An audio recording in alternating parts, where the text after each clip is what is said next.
नमस्कार बच्चों, मित्रों, बालिका और बालिकाओं। मतलब बालक और बालिकाओं, दोनों ही बालिका हो जाओगे तो फिर कैसे चलेगा। बात को आगे बढ़ाते हैं। इकोनॉमिक्स के वन शॉट क्लास में आपका स्वागत है। इससे पहले की बात पढ़ाई पे जाए, एक दो बात इंपॉर्टेंट है, उसको नोट डाउन कर लीजिए या दिमाग में सेव कर लीजिए। सबसे पहले तो आप हेडफोन पहन लीजिए बेटा।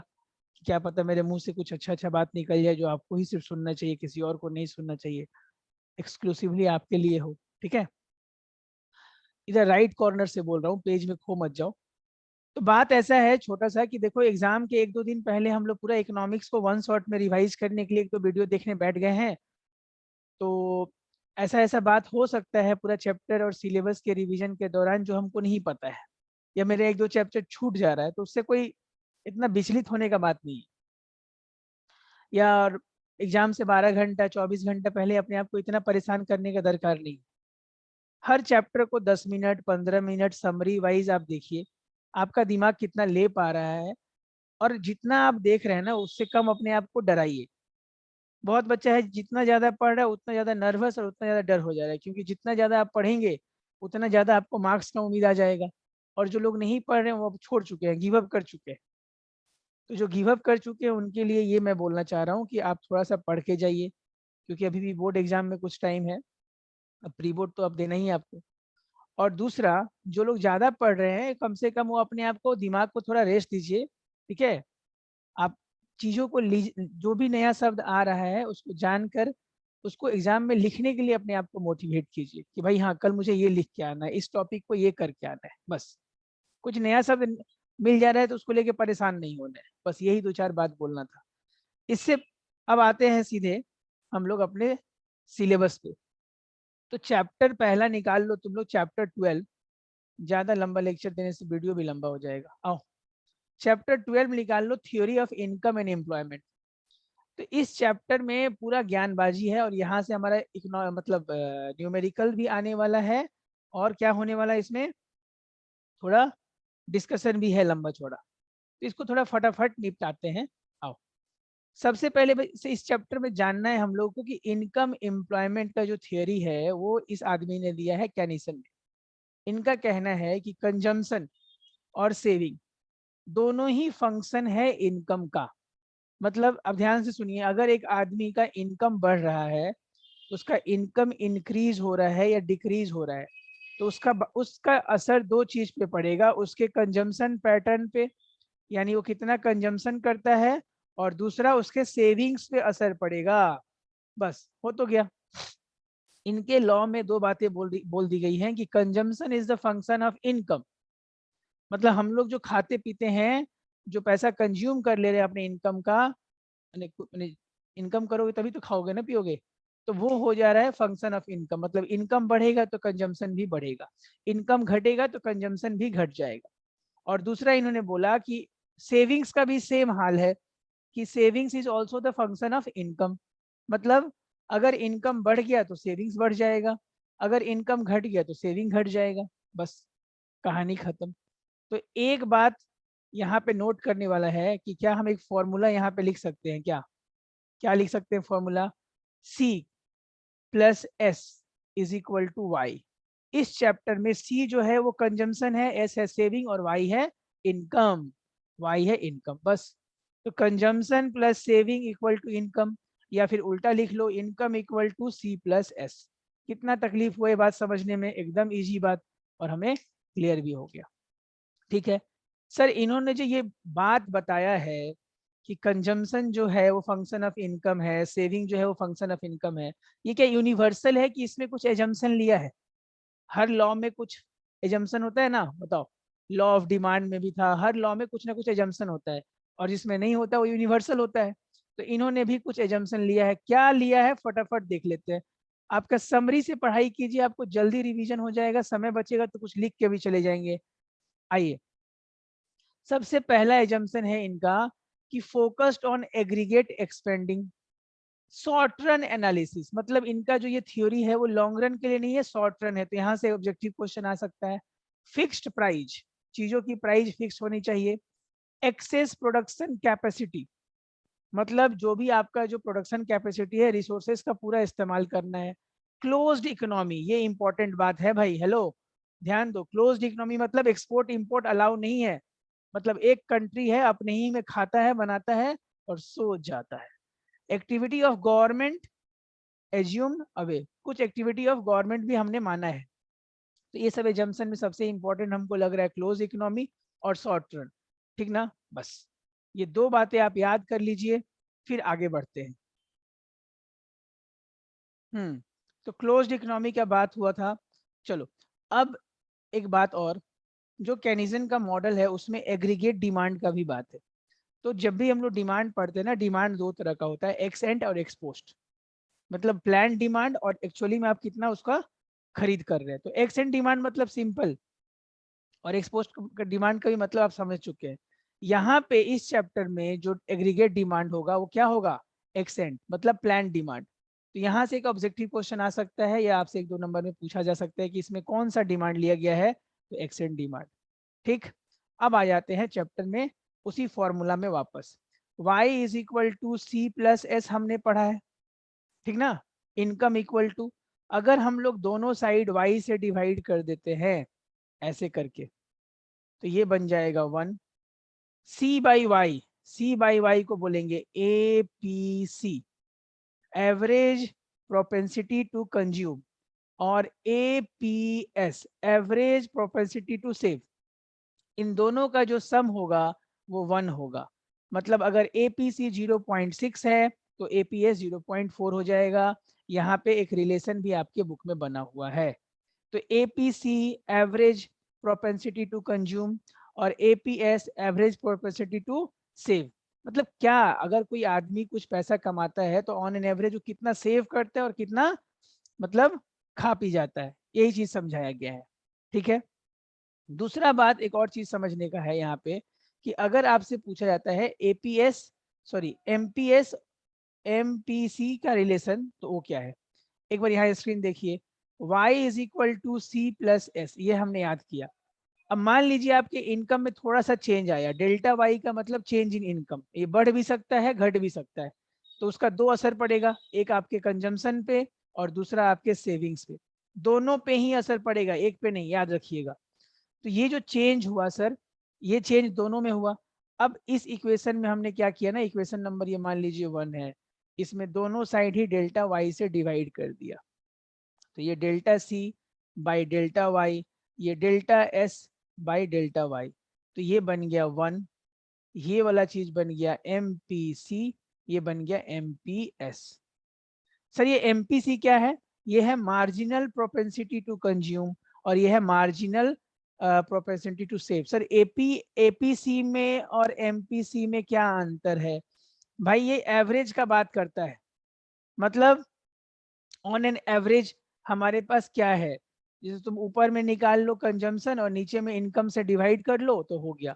लेकिन एमपीसी बात करता है कब, जब इंक्रीज या डिक्रीज होगा, ठीक ना, जब हमारे चेंज इन इनकम में आएगा तब हमारा क्या होगा।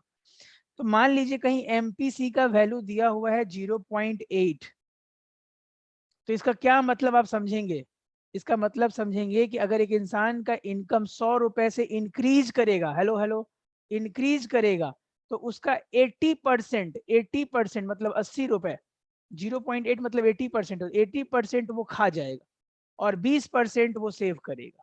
इंक्रीज किया हुआ इनकम का 80%, याद रखिएगा। ठीक है, और एपीसी अगर 0.8 होता तो मतलब ऑन एन एवरेज वो 80% खाता है, कंज्यूम कर जाता है बेटा, ठीक ना, और 20% सेव करता है। बस यही तो अंतर है। और एपीसी और एपीएस सॉरी एमपीसी और एमपीएस आपस में ऐड होकर 1 से ज्यादा नहीं हो सकता, तो ये भी याद रखिएगा। एक और रिलेशनशिप आपको याद रखना है कि जो एमपीसी का वैल्यू है, एमपीसी का वैल्यू है वो 0 से बड़ा होगा और 1 से छोटा होगा।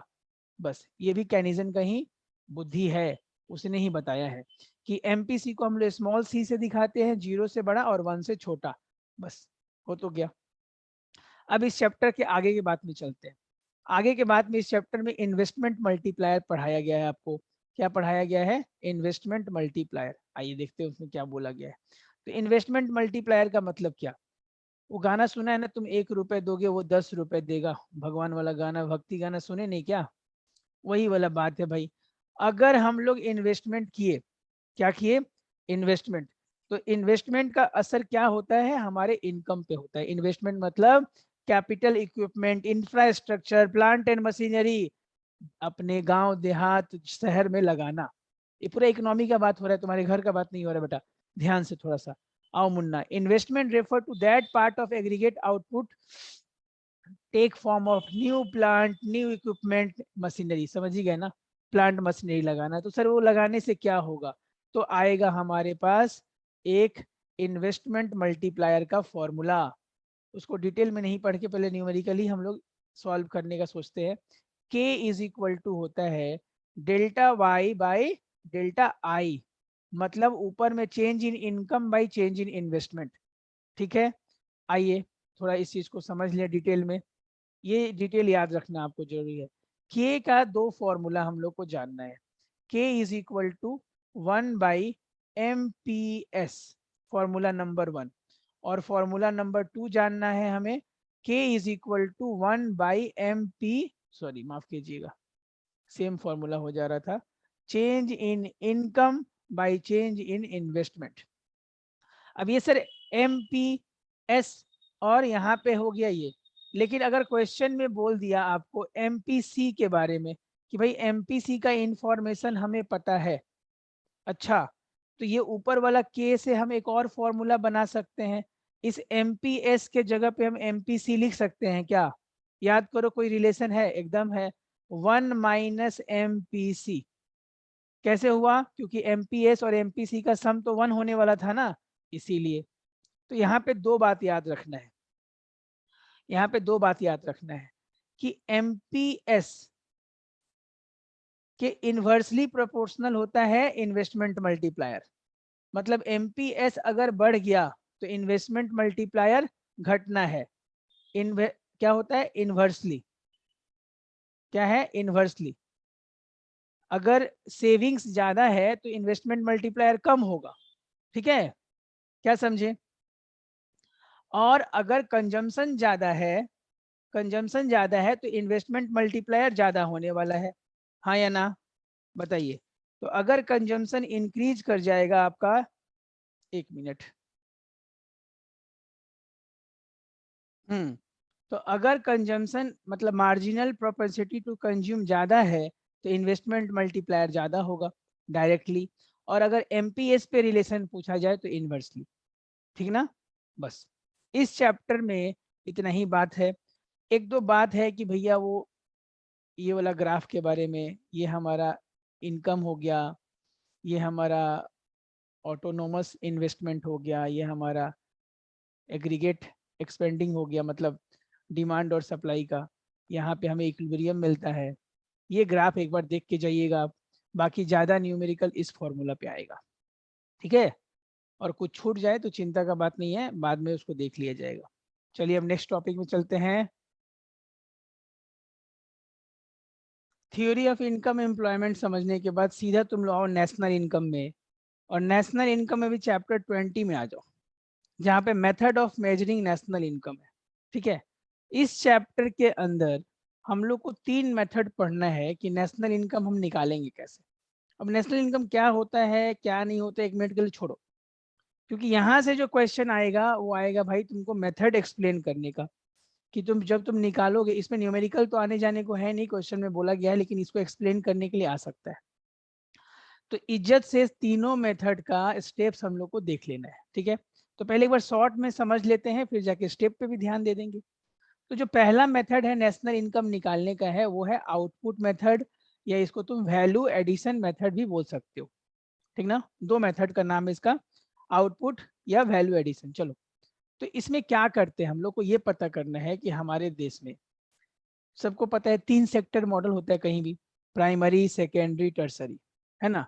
और प्राइमरी हो गया मतलब जो एग्रीकल्चर, माइनिंग, ये सब पे लगे हुए हैं। सेकेंडरी जो इंडस्ट्री और सर्विस सेक्टर को हम लोग टर्सरी में ले लेते हैं। ठीक ना? तो इन तीनों सेक्टर का क्या वैल्यू एडिशन हुआ है, मतलब उन्होंने क्या क्या प्रोड्यूस किया है, वो हम पता करेंगे। ठीक है, फिर जब वो ये सब चीज प्रोड्यूस कर रहे होंगे तो या तो कोई नेचुरल रिसोर्सेस यूज कर रहे होंगे, कुछ प्लांट एंड मशीनरी यूज कर रहे होंगे, फिर उसका डेप्रिसिएशन हम उसमें से इस सब का टोटल करेंगे। अच्छा, फिर उसमें से डेप्रिसिएशन माइनस कर देंगे, क्योंकि कोई चीज बनाने के बाद उसको बनाने में कुछ खर्चा भी तो हुआ होगा, बताओ। तो वो खर्चा हमारे लिए क्या है, डेप्रिसिएशन, वो माइनस कर देंगे। फिर जो ये इन नेट जो टैक्स यहाँ पे दिख रहा है, कहाँ गया, यहाँ देखिए, जो नेट इनडायरेक्ट टैक्स दिख रहा है, इसके बारे में पता करेंगे कि भाई नेट इनडायरेक्ट टैक्स कितना गया है, उसको हम लोग माइनस करेंगे। और लास्ट चीज, अब्रॉड से कितना इनकम आया है वो प्लस कर देंगे। ठीक है, ये पार्ट को कवर करने के लिए आपके बुक में 4-5 स्टेप्स दिया हुआ है। आप अपने बुक के उस पेज में जाइए, जाइए जल्दी। हाँ, इस पेज की बात कर रहा हूँ मैं। नेट वैल्यू प्रोडक्ट और वैल्यू एडेड मेथड क्या बोलता है, the net product method measures national income at the production stage, the net production और the value added method measures national income as the sum total of net final product produced at factor cost. ये factor cost क्या होता है, economy में 4 जन होता है, याद है ना, प्रॉफिट, वेजेज, इंटरेस्ट, रेंट, याद रखिएगा। Net value added at factor cost by all producing unit within a domestic territory during a year plus net income from abroad। वो पूरा वैसी चार्ट को बना के लिख दिया। मतलब एक डोमेस्टिक टेरिटरी में आपके जितने भी वैल्यू एडिशन हुए हैं, ठीक ना, फैक्टर कॉस्ट के ऊपर वो ले लेते हैं, और नेशनल इनकम जो बाहर से आया है फ्रॉम अब्रॉड वो ले लेते हैं, उससे निकल जाएगा हमारा ये। तो पहला देखो क्या करना है, स्टेप नंबर 1, क्लासिफाई करना है यूनिट को, ठीक ना, आइडेंटिफाई एंड क्लासिफाई करना है। ठीक है, तो उसमें क्या करना है, 3 सेक्टर आएगा, प्राइमरी, सेकेंडरी और टर्शियरी, ये बात तुमको पता ही है। उसके बाद क्या करना है सर, एस्टिमेट करना है net value addition by each enterprise. ये कैसे करोगे, तो जब एक इंडस्ट्री का आउटपुट पता चलेगा तो दूसरे इंडस्ट्री ने उसको जरूर मदद किया होगा, तभी तो आउटपुट निकाला होगा, हाँ या ना। तो सिर्फ उसका क्या करना है ना, जो इंटरमीडिएट प्रोडक्ट है वो माइनस कर देना है।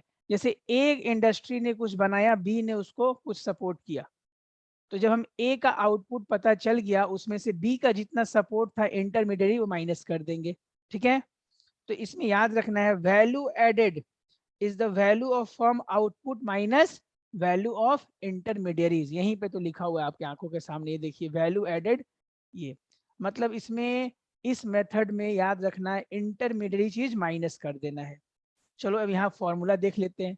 जब तुम्हें तीनों सेक्टर पता चल गया है तो क्या करोगे तुम, ग्रॉस आउटपुट लोगे, माइनस करोगे इंटरमीडिएट कंजम्पशन, उसमें से माइनस करोगे डेप्रिसिएशन, उसमें से माइनस करोगे इनडायरेक्ट टैक्स। तो ये सर क्या आ जाएगा, ये आ जाएगा net value added at factor cost. और बस अब एक ही चीज बचा है, इसमें net income from abroad plus कर दो, कहानी खत्म, वैल्यू एडिशन मेथड हमें आ चुका है। मतलब कहाँ कहाँ से हम प्रोडक्शन कर सकते हैं वो सीखना था। अगला जो सिस्टम है, अगला जो मेथड है वो है इनकम मेथड। तीनों ही मेथड अच्छा तरीके से समझ के जाओ, इस क्वेश्चन को निभा के आना है एग्जाम में, एकदम बढ़िया से लिख के आना है। हबड़ाओ मत, अभी से बहुत समय हाथ में है बेटा, परेशान मत हो जाना। इनकम मेथड में आ जाओ। इनकम मेथड क्या बोलता है, आइए।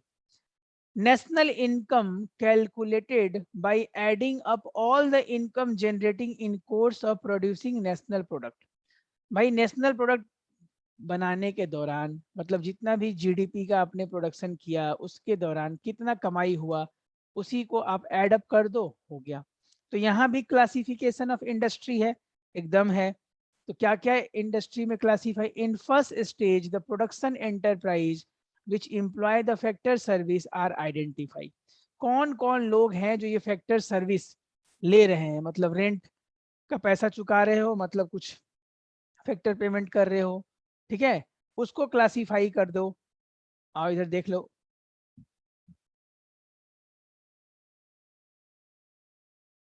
क्या क्या इसमें हम लोग समझ रहे हैं कि जो फर्स्ट स्टेप है उसमें हम ये पता कर रहे हैं कि भाई कौन कौन लोग बाग हैं जो ये फैक्टर सर्विस का मजा ले रहे हैं और बाकी लोगों को इंडस्ट्री से कुछ प्रोड्यूस करके गुड्स दे रहे हैं, सर्विस दे रहे हैं और खुद इनकम कमा रहे हैं ना।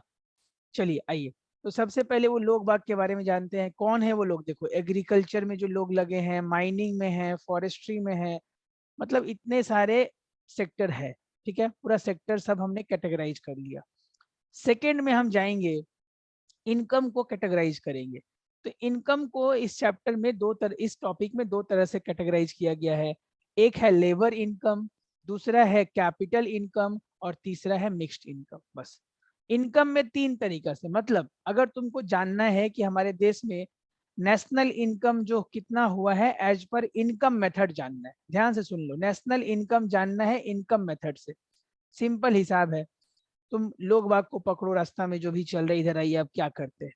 उन्होंने बोला कि भाई मैं किसी कंपनी में काम करता हूँ। अच्छा, आप लेबर है, वो इंजीनियर ही क्यों ना हो, डॉक्टर ही क्यों ना हो, किसी हाई पोस्ट पे क्यों ना काम करता हो, आप लेबर ही हैं बस, इससे ज्यादा कुछ नहीं। दूसरे किसी इंसान को तुमने पकड़ा, उन्होंने बोला अरे मैं तो एंटरप्रेन्योर हूँ, मैं तो एक कंपनी खोल के रखा हूँ, वहां पे लोग आते हैं काम करने। अच्छा, माने आप इसमें आ जाएंगे, capital, property, income and operating surplus. और एक आदमी ऐसा हो सकता है जो खुद ही मतलब लेबर भी है और खुद के इंडस्ट्री में ही काम कर रहा है, तो मिक्स्ड इनकम में हो गया।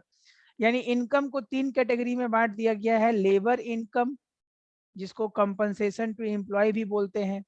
दूसरा, जो कैपिटल इन्वेस्ट कर रहे हैं उनका इनकम। और इन तीनों दोनों को मिलाकर जो इनकम होगा वो होगा तीसरा। तो अगर तुमको इनकम मेथड से निकालना है नेशनल इनकम, तो उसके लिए तुम क्या करोगे? सबसे पहले कैटेगराइज कर लो, फिर तुम आ जाओ लेबर इनकम में। तो लेबर इनकम में देखो, वेजेज एंड सैलरी। लेबर को तुम क्या दोगे? Wages and salary. उन उसके लिए कुछ पीएफ में फंड डाल रहे होगे, तो उसको हम बोलते हैं employ contribution to social security scheme. और उसको कुछ काइंड में कुछ गिफ्ट दे रहे हो, कुछ फैसिलिटी दे रहे हो, rent free accommodation, medical facility. मतलब तुम एम्प्लॉयर हो और अपने एम्प्लॉय को जो जो चीज दे रहे हो वो सब उसके इनकम में ऐड हो जाएगा। तो हो गया लेबर इनकम, यहाँ से निकल गया। तो हम लोग खाली किसको पकड़ने वाले हैं? मालिक लोगों को। वो अपने लेबर के बारे में बता देंगे कि हमने उन्हें क्या क्या दिया है। फिर नीचे आते हैं, अब मालिक को ही पकड़ लेते हैं। अब जो एंटरप्रेन्योर है उसका क्या इनकम हो सकता है? तो ऑपरेटिंग सरप्लस वो दो तरीका से कमा सकता है। एक है अपने प्रॉपर्टी का यूज करके और दूसरा अपना बुद्धि एंटरप्रेन्योरशिप का इस्तेमाल करके। तो अपने प्रॉपर्टी का इस्तेमाल करके वो रेंट कमा सकता है ना? उसके पास प्रॉपर्टी है तो वहां से वो रेंट कमा सकता है। पैसा है तो इंटरेस्ट, और उसने कुछ ऐसा चीज खोज दिया जिससे उसको रॉयल्टी मिल रही है। तो तीन तरह का इनकम एक एंटरप्रेन्योर को इस तरह से हो सकता है, उसकी धन संपत्ति से। दूसरा, उसके टैलेंट एंटरप्रेन्योरशिप से। उसने अगर कमाया होगा तो गवर्नमेंट को टैक्स दिया होगा, तो टैक्स तो तभी दोगे ना जब कमाओगे, हाँ या ना? अच्छा, ये कंपनी के बारे में बात हो रहा है। उसने अपने कमाई से जो उसके शेयर होल्डर है उसको डिविडेंड दिया होगा। अच्छा, ये बात भी सही है। और ये आपको, सॉरी, मान लो दिया नहीं होगा, मिला होगा, माफ कीजिए, डिविडेंड्स मिलेगा। अनडिस्ट्रीब्यूटेड प्रॉफिट, ये आपका वो प्रॉफिट है जो अनडिस्ट्रीब्यूटेड रह गया होगा, ठीक ना, जो अभी तक आपने बांटा नहीं है। समझ गए? चलिए, यहाँ पे लिखा हुआ है डिविडेंड, जिनको डेफिनेशन नहीं पता ये देखिए यहाँ पे लिखा हुआ है। तो टोटल ऑपरेटिंग सरप्लस का ये 6 कंपोनेंट याद रखना है। तो याद रखो, लेबर में 3 कंपोनेंट, ऑपरेटिंग में हो गया 6, और लास्ट में आ रहा है मिक्स्ड इनकम। कहाँ गए मिक्स्ड इनकम, कहाँ गए भाई? आ जाओ, तो मिक्स्ड इनकम में आ जाओ। अब मिक्स्ड इनकम में क्या लिखता है? Mixed income is composed of labour income and capital income. बस दोनों को ऐड कर दीजिए, आ जाएगा आपका मिक्स्ड इनकम। तो ये 3 उधर और ये 6, 9 आइटम हो गया। तो सर इतना से तो सिर्फ हमें अपने डोमेस्टिक के बारे में पता चला। हमारे लोग बाग जो बाहर में काम कर रहे हैं, वो नेट इनकम फ्रॉम अब्रॉड भी अगर हम पता कर लें तो वहां से निकल जाएगा हमारा नेशनल इनकम। समझे? देखो यहाँ पे टोटल शायद कहीं दिया हो क्वेश्चन में। तो national income as per income method में compensation to employ, capital income और ऑपरेटिंग सरप्लस, तो सेम है ये, इसको ही कैपिटल इनकम ही बोलते हैं, जो अभी इतना डिटेल में आपने समझ लिया। और तीसरा है मिक्स्ड इनकम, ठीक है। और लास्ट में है net income from abroad. Plus कीजिए और मजा ले लीजिए। चलिए अब लास्ट वाला पढ़ लेते हैं, इनकम सॉरी एक्सपेंडिचर मेथड। तो वैल्यू एडिशन मेथड से नेशनल इनकम कैसे निकालते हैं समझा, ऑपरेटिंग से कैसे, सॉरी ऑपरेटिंग बोल रहा हूँ, इनकम मेथड समझा। अब बारी है इसका, कहाँ गया वो, एक्सपेंडिचर मेथड। अब तुम ही बताओ, एक्सपेंडिचर मेथड से अगर तुम नेशनल इनकम निकालने बैठे हो तो कैसे निकालोगे। सर दो चीज पता कर लेते हैं कि जो रेसिडेंशियल लोग हैं, लोग बाग जो इतने देश में हैं, ये लोग क्या खरीदते हैं, मतलब कैसे अपना एक्सपेंडिचर करते हैं, वो पता कर लेते हैं। मतलब प्राइवेट प्राइवेट लोगों को पता कर लेते हैं, फिर गवर्नमेंट के बारे में पता कर लेते हैं, ठीक ना। और तीसरा पता कर लेते हैं कि क्या हम बाहरी देश के लोगों को भी सामान बेचते हैं, क्या वो लोग कितना हमारे प्रोडक्ट पे एक्सपेंड करते हैं, यानी नेट एक्सपोर्ट माइनस इंपोर्ट। ये तीन चीज ही तो जानना है, बस हो गया। मतलब हमारे रेसिडेंशियल लोग कितना खर्चा करते हैं, गवर्नमेंट कितना खर्चा करता है, और ये। अब खर्चा करने का दो तरीका होता है, एक तो हम ऐसा गुड्स खा पी जाएं जिसको हम डाइजेस्ट करके ढकार मार दे दम, मतलब कंज्यूमेबल गुड्स, या फिर कुछ कैपिटल गुड्स खरीदें जिसको जिसका एग्जिस्टेंट हो, मतलब टेंजिबल एसेट्स टाइप का। सेम बात गवर्नमेंट के संग भी है, गवर्नमेंट भी कुछ ऐसा काम करता है जिसका पैसा जाता है लेकिन वो चीज दिखता नहीं है ओवरऑल, मतलब। और एक ऐसा चीज भी गवर्नमेंट बना देता है जो सालों साल दिखता है। सर ये सब क्या बोल रहे हैं आप, आइए एक बार बात कर लेते हैं। मान लीजिए आपने कुछ इन्वेस्टमेंट किया, ये private final consumption of expenditure में क्या है, जो हाउस होल्ड वाले गुड्स और सर्विस कंज्यूम कर रहे हैं, जो खाना पीने के लिए सामान खरीद रहे हैं, सर्विस खरीद रहे हैं, ठीक है, वो जो चैरिटेबल ट्रस्ट स्कूल्स ये सब आ रहे हैं, ये। इसके अलावा वो लोग कुछ कैपिटल इन्वेस्टमेंट भी तो करते हैं, जैसे घर बना लेना। अच्छा, हाँ, सिमिलरली प्राइवेट में हम लोग उन लोग को भी ऐड कर लेते हैं, जैसे इन्वेस्टमेंट एक्सपेंडिचर जो ये बड़े बड़े फर्म्स कर रहे हैं, है ना, उन लोग का भी यहाँ देखिए, एस्टिमेशन ऑफ इन्वेस्टमेंट एक्सपेंडिचर, मतलब कैपिटल गुड्स में इन्वेस्ट करना, ठीक है। गवर्नमेंट भी ऐसा ही करता है, गवर्नमेंट भी अपना कैपिटल एक्सपेंडिचर करता है पब्लिक में, जिसको हम लोग प्राइवेट के अंदर ही ले लेते हैं। लेकिन गवर्नमेंट कुछ ऐसा खर्चा भी करता है जो हमें दिखता ही नहीं है, जैसे एडमिनिस्ट्रेशन का खर्चा, पुलिस विभाग, डिफेंस ऑफेंस का खर्चा, है कि नहीं। उसका उसका सिर्फ हम लोग सर्विस का मजा ले पाते हैं, देख पाते हैं। और लास्ट बच गया हमारा एक्सपोर्ट माइनस इंपोर्ट। तो ये था एक्सपेंडिचर मेथड का डिटेल, कि एक्सपेंडिचर में हम कैसे करेंगे। सबसे पता कर लेंगे, ये चार्ट से इधर आ जाइए, एक नीचे चार्ट दिखा देते हैं आपको, आ जाइए,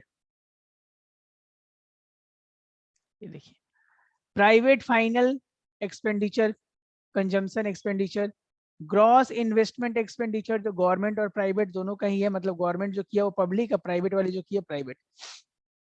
और गवर्नमेंट का वो फाइनल जो उसने डिफेंस, एडमिनिस्ट्रेशन, ये सब पे खर्चा किया है। और ये नेट एक्स, ये चारों का सम अगर आप कर दोगे तो एक्सपेंडिचर मेथड से नेशनल इनकम निकाल दोगे, ठीक ना। सर ये जो ग्रॉस इन्वेस्टमेंट है इसके अंदर क्या आता है, gross business investment, inventory investment और रेसिडेंशियल इन्वेंट्री, मतलब कोई जो इंडस्ट्री है कुछ ना कुछ तो बना के देगा ना आपको। ग्रॉस इन्वेस्टमेंट मतलब वो अपने बिजनेस में जो कैपिटल गुड्स में लगा रहा है। और रेसिडेंशियल मतलब जो लोग अपना हाउस होल्ड, घर, जमीन जायदाद पे कुछ बना देते हैं, जो हमारे देश के लिए एक तरह का एसेट्स है, हालांकि उन्होंने खर्चा तो किया है। तो ये तीनों मेथड का डिटेल आपको एक बार देख के जाना है। 10 से 15 मिनट अगर मन शांत करके एक बार आप किताब पढ़ लिए, दिमाग की अवस्था आपकी ऐसी है कि आप एकदम कल एग्जाम में आग लगा देंगे, कल या जब भी आपका एग्जाम है, ठीक है। तो ऑल द बेस्ट, फिर चलते हैं अगले टॉपिक पर। अब बात करते हैं चैप्टर 19 नेशनल इनकम एग्रीगेट्स का। तो इस चैप्टर में थोड़ा बात होगा जीडीपी का, जीएनपी का, एनएनपी का, ऐसा बात। तो जीडीपी का मतलब तो रोज ही तुम सुबह शाम सुन रहे हो भाई, जीडीपी न्यूज में भी बहुत रहता है। तो जीडीपी का मतलब क्या है, आओ इधर समझाते हैं। उससे भी पहले एक यहाँ पे टॉपिक आपके लिखा है, ग्रॉस डोमेस्टिक, सॉरी सिर्फ डोमेस्टिक प्रोडक्ट, ग्रॉस नहीं लिखा है, माफी चाहता हूँ। डोमेस्टिक प्रोडक्ट का मतलब क्या है, या domestic income is the defined as the value of all final goods and services produced by all enterprise located within a domestic territory of a country during a year. मतलब दो बात, all final goods and services, दो नहीं तीन चार बात, सारा बात जोड़ लेते हैं, दो तीन बात छोड़ो भाई। All final goods and services जो कौन बनाया है? सर सारा एंटरप्राइज। कहाँ का एंटरप्राइज? एक कंट्री के अंदर। कब बनाया है? During a year. मतलब टाइम भी डिफाइन है, टेरिटरी भी डिफाइन है, और क्या बना रहा है वो भी डिफाइन है। ठीक ना? तो ये सब बात है जीडीपी के बारे में। आइए एक बार पढ़ते हैं। तो जीडीपी का मतलब होता है ग्रॉस डोमेस्टिक प्रोडक्ट, है ना? तो ग्रॉस डोमेस्टिक प्रोडक्ट के डेफिनेशन में जो जीडीपी है वो दो तरह से डिफाइन किया जा सकता है। एक है आपका मार्केट प्राइस पे, और दूसरा है फैक्टर प्राइस पे। ठीक ना, फैक्टर कॉस्ट पे। तो पहले पढ़ते हैं हम लोग जीडीपी का मतलब एट एमपी। तो बोलता है gross domestic product at market price is the market value of final goods and services. जो भी आपने गुड्स एंड सर्विसेज बनाए हैं उसकी मार्केट में क्या प्राइस है, and services at prevailing market price producing in a domestic territory of a country during a year। during a year जरूर लिखना बेटा, नहीं तो क्लियरली नहीं होगा। टाइम बहुत जरूरी है, अकाउंट्स में भी इकोनॉमिक्स में टाइम नहीं डिफाइन करेंगे तो डेफिनेशन गलत हो जाएगा।